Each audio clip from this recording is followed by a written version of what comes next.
안녕하세요. MC 조명진입니다.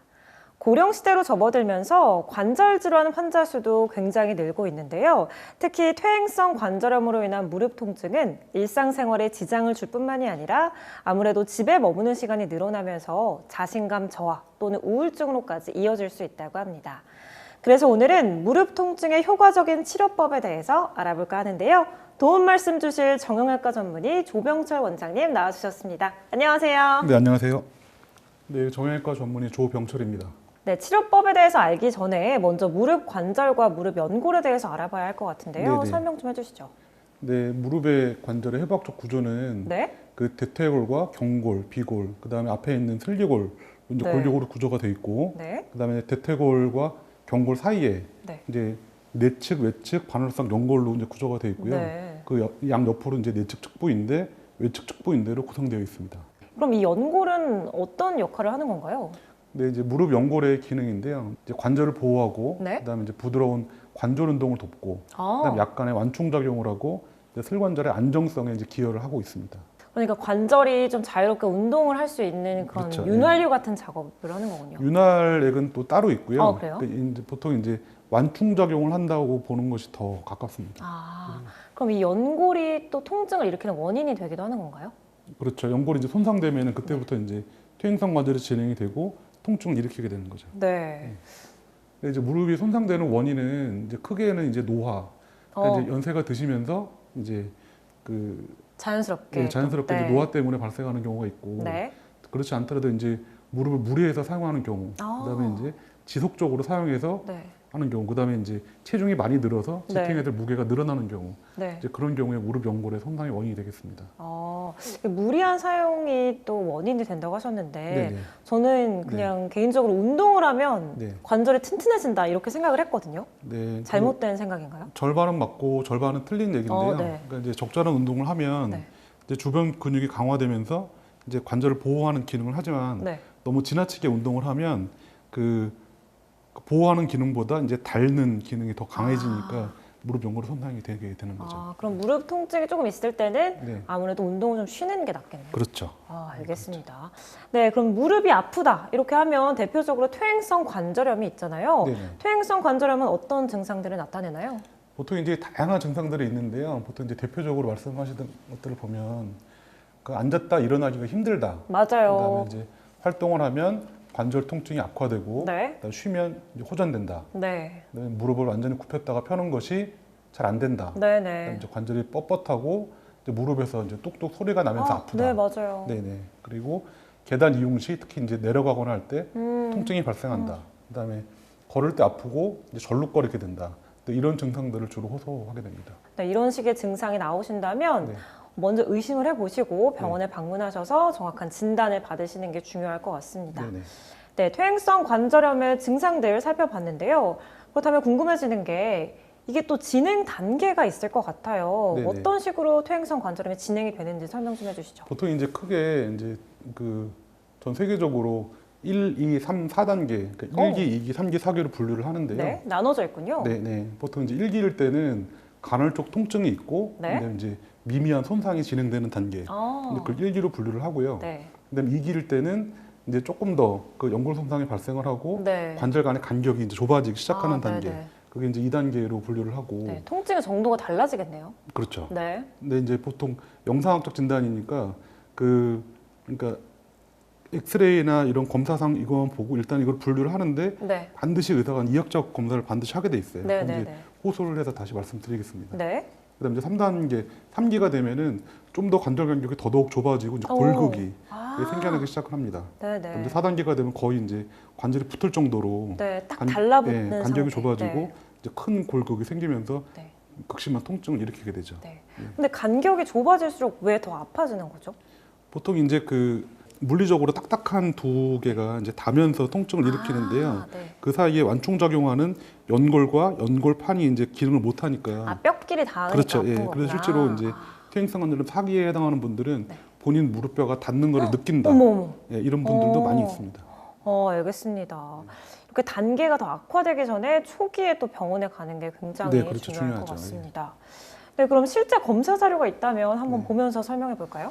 네, 그러니까 보통 이제 병원에 처음 방문을 하게 되면은 네. 그 단순 방사선 검사를 이제 검사를 진행하게 되는데요. 네. 지금 보시는 그림과 같이 이제 관절 간격이 매우 좁아져 있고, 네, 굉장히 그다음에, 좋네요. 대퇴뼈에도 이렇게 뾰족한 골격이 발생해 있고, 네. 보통 이 정도면 이제 그 3기 말 4기 초 정도로 진단할 수 있는데요. 좀 심각한 단계로 접어드신 그러니까 거구나. 그렇게 해서 보통 그 진단을 하고 실제로 이학적 검사를 해서 이 영상학적 진단이 맞는지 확인하는 과정을 거칩니다. 네. 그런데 이제 또 엑스레이상 볼 때는 네. 뭐 한 2기 정도밖에 안 돼 보이는데 이제 환자가 극심한 통증을 호소하는 경우가 더 있어요. 이제 네. 그럴 경우에는 이학적 검사를 꼼꼼하게 진행을 하고 그다음에 이제 그 정밀 검사를 통해서 이제 MRI 검사를 통해서 이제 확인하게 되는데요. 실제로 이건 이제 그 저 외래 왔던 환자 케이스인데요. 네. 그 무릎 통증은 아주 극도로 심하게 호소하는데 단순 엑스레이에서는 또 심하지 오. 않단 말이에요. 근데 이제 MRI를 봤더니 그 연골판이 바깥으로 삐져 나와 있고 근데 연골 위아래로는 또 이제 병변이 진행되고 있고 이런 경우가 있기 때문에 엑스레이에 보이는 소견보다 환자가 극심한 통증을 호소할 경우, 네. 네 그럴 경우에는 이제 좀 더 정밀한 검사를 해서 네. 그 통증의 원인을 찾는 것이 네. 중요하다고 하겠습니다. 아까 말씀해 주신 것처럼 2단계인데 3, 4단계와 같은 통증이 있을 그렇죠. 때는 그럼 뭔가 이제 정상이 아니라고 보는 거죠. 그럼 이제 다른 네. 병변이 있는 거를 확인하는 과정이 중요하죠. 네. 환자마다 참 치료법도 다양할 것 같습니다. 네네. 무릎 연골에 대해서 계속해서 설명해 주고 계신데요. 네네. 이렇게 연골이 손상된다면 어떤 치료를 좀 받을 수 있을까요? 이 연구자들마다 이제 여러 단계를 나누기도 하는데요. 네, 역시나 단계를 네네, 나눠서. 이제 1단계, 2단계, 3단계 이렇게 세 개 단계를 구별을 하면은 이제 1단계는 그 수술을 하지 않는 이제 보존적 치료, 주로 이제 약물 치료를 진행을 하게 되는데요. 약물 치료요. 네네. 네. 그래서 이제 연골 주사라든가 관절 강내 주사를 진행을 하게 되고 네. 2단계하고 3단계는 이제 수술적 치료에 해당되는데요. 보통 2단계는 이제 미세 천공술이나 이제 자가연골 이식술, 네. 그다음에 자가연골 세포 배양 이식술 같은 네. 이제 관절 내시경 수술을 진행을 하게 되고요. 그다음에 그거로도 해결이 어려운 경우에는 3단계 이제 인공관절 치환술을 고려하게 됩니다. 네, 환자의 증상마다 또 단계마다 네네. 치료 방법도 다른 것 같습니다.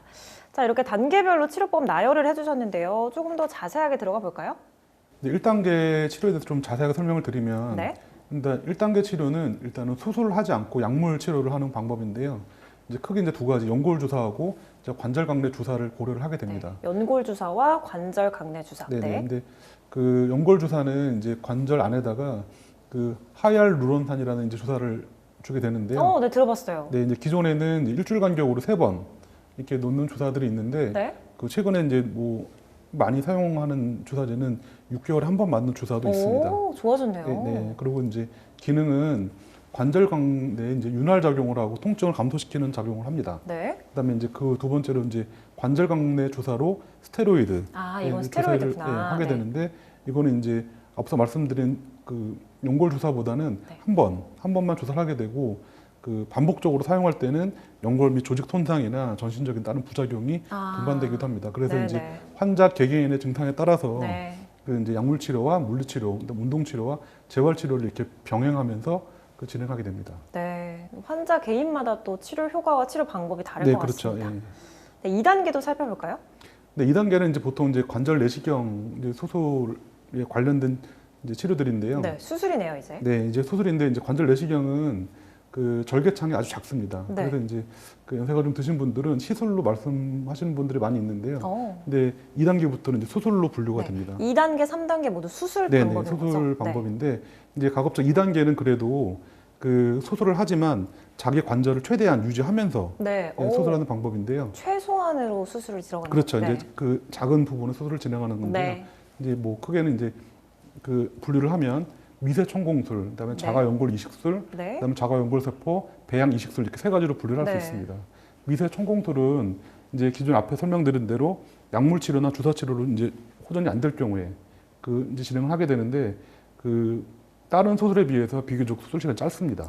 좋네요. 네. 그런데 이제 단점이 그 재생되는 연골이 원래 초자 연골이 아니고 네. 섬유 연골로 재생이 되기 때문에 그 연골의 질이 좀 떨어지는 단점이 있습니다. 섬유 연골로 재생이 되는군요. 네, 그러니까 원래는 이제 원래 있던 연골은 초자 연골인데 네. 그거보다는 좀 이렇게 탄력이 떨어지는 섬유 연골로 재생이 네, 되는 네, 거죠. 네. 자가 연골 이식술은 자기 이제 신체에 있는 다른 연골 부위를 이제 떼내서 이렇게 이식을 하는 건데요. 네, 네. 그래서 이제 이식 부위가 있고 네. 이식 옮겨가야 되는 부위가 있기 때문에 오. 적용하는 범위가 좀 제한이 있습니다. 오. 네네. 그런 게 있고, 그다음에 자가연골 세포 배양 이식술은 네. 실제로 이제 무릎에 있는 연골 세포를 띄어서 네. 배양을 한 다음에 그 배양된 세포를 다시 이식을 하는 방법인데요. 오. 그래도 이제 이거의 장점은 재생을 유도하는 그 장점이 있지만 그 세포를 떼내야 되니까 그 떼내는 과정에서 수술을 한번 해야 되고 다시 이식을 할 때 수술을 해야 되고 네. 그 수술을 2번 해야 된다는 그런 단점이 있습니다. 이게 그 줄기세포 시술법인가요? 줄기세포는 지금 개발된 건 2012년도에 이제 네네. 개발돼서 시판되기 시작했는데요. 이거는 그거보다는 좀 약간 전통적인 방법이고, 아, 근데 네. 그것도 이제 그 줄기세포 이식술도 이제 내시경으로 하는 경우가 많은데 요거랑 조금 그 다르구나. 과정이 다른 네네네. 수술법 방법입니다. 알겠습니다. 이제 2단계 관절 내시경으로도 해결이 안 되는 경우가 있습니다. 네. 이제 그럴 경우에는 이제 인공관절 부분 치환술 또는 전 치환술을 시행을 하는데요. 네. 보통 이제 그 국민건강보험공단 기준으로는 네. 65세 이상은 네. 이제 그 허용을 급여 대상으로 허용을 하고 네. 있고요. 고령층. 네, 그다음에 이제 그 손상된 연골 부위하고 상관없이 그 넓게 적용을 네. 할 수 있습니다. 그다음에 이제 보통 인공관절 수술에 대해서 이제 두려움을 갖고 있는 분들이 많은데요. 네. 굉장히 역사가 오래된 수술이고 네. 만족도가 굉장히 좋은 편입니다. 기능적으로 굉장히 좋거든요. 그런데 그러니까 지금 동서양을 막론하고 이제 네. 미국, 유럽, 우리나라 포함해서 네. 그러니까 이제 그 퇴행성 관절의 마지막 치료에서는 네. 거의 이제 확립된 치료 방법입니다. 많이 자리를 잡은 치료 방법이군요. 그렇죠. 그 기술도 굉장히 많이 발달해 네. 있고 그다음에 이제 인공관절들도 많이 개발이 되어 있는 상태입니다. 그런데 이제 이 인공관절술의 단점은 지금 이제 새로운 관절을 집어넣는 거기 때문에 그 세월이 오래 지났을 때, 네. 그러니까 오래 낡은 인공관절을 다시 재수술해야 되는 네. 이제 그런 단점이 또 있겠습니다. 네, 연골 손상 단계에 따른 치료법에 대해서 설명해 주고 계신데요. 아까 잠깐 언급해 주셨는데 네. 이 줄기세포 치료에 대해서 자세히 설명해 주시죠. 줄기세포 치료는 그 지금 2012년도에 이제 개발이 돼서 네. 실제로 이제 임상에 적용이 되고 있는데요. 그 손상된 연골에 그 줄기세포를 이식함으로써 이제 네. 연골을 재생하는 기능을 하는데요. 보통 이제 연골 분해를 억제하고 네. 연골 재생을 촉진하고 네. 그다음 항염증 및 그다음에 복합적인 작용으로 이제 손상된 연골을 재생시키는 기능인데요. 네. 네. 이 수술의 장점은 이제 인공관절로 가지 않고 본인의 관절을 유지하면서 이제 퇴행성 관절을 치료할 수 있다는 장점이 있겠습니다. 네. 그럼 이거는 2단계 수술법에 해당이 되나요? 2단계와 3단계 중간 정도로 보시는 게 맞겠습니다. 2.5단계 정도. 네, 그 정도로 보는 네, 게 맞겠습니다. 알겠습니다. 예. 그래서 이제 그 줄기세포 이식술이 지금 이제 꽤 시간이 흘렀는데요. 그 이거에 대한 이제 연구 결과들이 있는데 기존에는 이제 미세천공소를 많이 시행을 했어요. 미세천공소를 한 거하고 이제 줄기세포 이식술을 한 거를 이제 비교를 했는데 5년간 이제 추적 관찰해서 그 줄기세포 이식술하고 미세천공소를 비교를 했는데 그 통계적으로 유의하게 이제 줄기세포 이식술이 더 결과가 좋다. 이제 네. 이렇게 연구 결과들이 보고되고 있습니다. 주목을 받을 수밖에 없는 그런 수술 방법이네요. 네, 그렇습니다. 네, 뭔가 근본적인 치료법이라고 생각이 되는데요. 원장님, 그럼요, 이 무릎 네. 퇴행성 관절염 줄기세포 치료법 특징들 어떤 것들이 있는지 쫙 정리해 주시죠. 네, 줄기세포 치료법의 특징은 그러니까 흉터가 작고 네. 비교적 회복이 빠르고 네. 재원 기간이 짧습니다. 부담이 그다음- 적네요. 네네. 그다음에 그 뼈를 절개하고 이렇게 넓게 절개하는 수술이 아니기 때문에 비교적 고령 환자도 오. 수술이 가능하고요. 오. 그다음에 연골을 이제 분화 촉진해서 연골을 재생시키는 수술이기 때문에 인공관절하고는 또 다른 종류의 수술입니다. 네, 그럼요. 많은 환자들은 이제 뼈를 자르거나 인공관절 삽입하는 거에 대해서 공포감이 있는데요. 네. 보통 자기 무릎을 유지하면서 네. 치료할 수 있다는 장점이 있다고 볼 수 있겠습니다. 내 무릎을 지키면서 내 네네. 연골을 재생시켜주는 그런 그렇죠. 수술 네네. 방법이네요. 고령 환자도 가능하다고 하셨어요. 네네. 그렇다면 이 퇴행성 관절염 줄기세포 치료법 네네. 어떤 분들이 좀 받으면 좋을까요? 아까 이제 맨 처음에 서두에 말씀드린 것처럼 네. 연골 손상은 있지만 연골판 손상이 심하지 않고 네.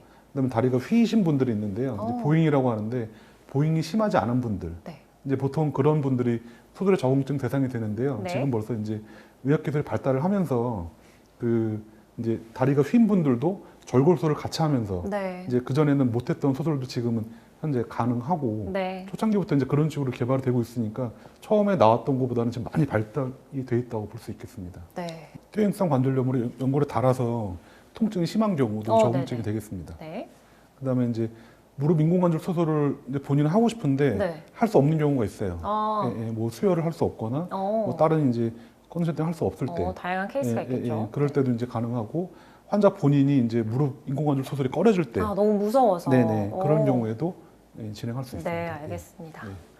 네, 치료 대상까지 알아봤습니다. 그렇다면요, 이렇게 줄기세포 치료를 받았다면 관리하는 방법 혹은 또 주의사항이 있을 것 같아요. 네, 어떻게 좀 관리할까요? 줄기세포 치료는 관리가 아주 중요합니다. 네. 그래서 이제 수술 후부터 이제 6주까지는 이제 부분적으로 체중 부하가 가능하고 네. 2, 3일부터는 바로 이제 수동 관절 운동이나 근력 운동을 시작합니다. 오, 그다음 6주가 지나면 이제 목발로 두 발로 걷기 시작하고요. 오, 꽤 빠르네요. 네, 빠른 편이죠. 네. 12주가 되면은 목발 없이 이제 보행을 시작합니다. 네네. 보통 이제 평균 1년 정도 보면은 거의 모든 일상생활이 가능할 정도까지 회복을 합니다. 그럼 이제 걷고 보행하고 네. 이런 걸 계속 꾸준히 해줘야 된다는 거죠. 그렇죠. 근데 그 재활 치료도 보통 이제 집도의가 네. 그 프로그램에 대해서 환자한테 충분히 숙지를 하고 네. 중간중간 계속 확인을 하기 때문에요. 그 비교적 결과가 좋은 수술로 분류가 되고 있습니다. 네, 관리가 굉장히 중요한 네, 굉장히 그런 수술 중요합니다. 방법이라고 합니다. 자, 주의사항도 살펴보겠습니다. 네, 이제 줄기세포 치료 주의사항인데요. 그 실제로 이제 그 줄기세포를 이식을 하는 거기 때문에 네. 회복되기 전 단계에서 무거운 물건을 든다든가 이렇게 무릎에 압력이 가해지면은 그럼요. 좋지 않습니다. 네네. 그다음에 이제 고혈압이나 당뇨 이런 분들은 그 전문의 상담을 통해서 복용 중인 약을 좀 조절을 해야 됩니다. 그런 경우가 약도 필요하고. 조금 조절할 필요가 있군요. 네네. 네. 그다음에 이제 아까 서두에 말씀드린 대로 다리가 휜 경우에는 절골소를 같이 이제 진행을 하게 되는데요. 그렇기 때문에 무릎 관절염 치료에 그 경험이 많은 의료진한테 이제 문의하는 것이 네. 이것도 필요하다고 보겠습니다. 네. 그다음에 지금 줄기세포 치료는 사실 좀 이렇게 정밀함을 요하는 수술입니다. 네. 그렇기 때문에 이것도 경험이 좀 있는 그 의료진한테 자문을 구하는 것이 도움이 되겠습니다. 네. 네, 그럼 이어서 가장 중요한 질문이 아닐까 싶습니다. 네네. 건강한 노년 생활을 보내기 위해서는 네네. 네. 이 치료를 받는 것도 중요하지만 네네. 미리 예방하는 게 중요할 것 같아요. 네네. 어떻게 좀 예방할 수 있을까요? 그 이제 보통 연세가 드시면서 네. 체중이 늘게 되는 경우가 많은데요. 네, 맞아요. 그 체중이 늘게 되면 이제 무릎 관절에서 지탱해야 되는 하중이 늘어납니다. 네. 그래서 체중이 이제 늘지 않도록 체중을 조절하는 것이 중요하고, 네. 그다음에 이제 가벼운 운동을 해서 네. 무릎 주위에 근력이 떨어지지 않게 네. 유지하는 것이 중요하고, 네. 그다음에 이제 굽이 높은 신발을 신으면은 아무래도 무릎에 가해지는 하중이 늘어나게 네, 되어 안 있거든요. 좋겠죠. 그래서 이제 굽이 높은 신발을 신지 않는 것이 네. 도움이 되겠습니다. 네, 이 체중 조절 말씀해 주셨는데 저는 네네. 개인적으로 좀 마른 편이거든요. 네네. 너무 마른 것도 네네. 좀 안 좋을까요? 근력이 그러니까 근육이 너무 안 좋은 것도 무릎 관절염 건강에는 좋지 않습니다. 아, 결국에는 네네. 비만도 좋지 않지만 또 네네. 적당한 근력도 필요한 거군요. 네, 그래서 가벼운 운동이 필수로 필요하게 되겠습니다. 네, 알겠습니다. 네네. 보통 이제 흔히 할 수 있는 이제 이제 관절 강화시키는 운동이 있는데요. 이제 그림에 보시는 것처럼 그 의자에 앉은 상태에서 네. 한쪽 발을 펴고 오. 예, 발목을 몸쪽으로 10초 정도 당겨서 유지하면서 오. 그 대퇴사두근에 이제 힘이 느껴지도록 하면서 이제 무릎을 강화시키는 운동을 할 수가 있는데요. 네. 이때는 허리를 구부리지 않고 쭉 의자에, 펴고. 의자에 밀착되게 해서 네. 10회 정도 반복하는 운동을 할 수 있겠습니다. 이거는 그냥 앉아서도 네, 일하면서도 할 수 사무실에서 있겠네요. 할 수 있는 네, 네, 운동입니다. 네, 이제 뭐 집에서 할 수 있는 운동은 이제 누워서 하는 관절 강화 운동인데요. 오. 예, 푹신한 매트에 누워서 네. 이제 무릎을 가슴 쪽으로 이제 잡아당기고 아. 그 다리를 하늘로 쭉 뻗어서 이제 10회 정도 반복하는데요. 이것도 마찬가지로 이제 무릎 주변에 근육을 강화시키는 목적으로 하는 운동이 되겠습니다. 네. 이거는 앉아서 하는 것보다는 조금 더 자극이 있겠네요. 네, 연세가 드신 네. 분들한테도 좀 도움이 되는 운동이 될 수 있겠죠. 네, 네. 관절 강화 운동 2가지 소개해 주셨는데요. 이 예방법들도 잘 숙지하셔서 직접 실천해 보시면 네네. 예방하는 데 도움이 되실 것 같습니다. 네. 네, 오늘 이 시간에는 정형외과 전문의 조병철 원장님과 함께 무릎 관절 질환의 원인과 치료법에 대해서 자세히 알아봤습니다. 오늘 좋은 말씀 주신 조병철 원장님 고맙습니다. 네, 고맙습니다. 네, 그럼 저희는 다음 시간에 더 건강한 소식으로 돌아오도록 하겠습니다. 함께 인사드릴게요. 함께 해주신 여러분 고맙습니다. 고맙습니다.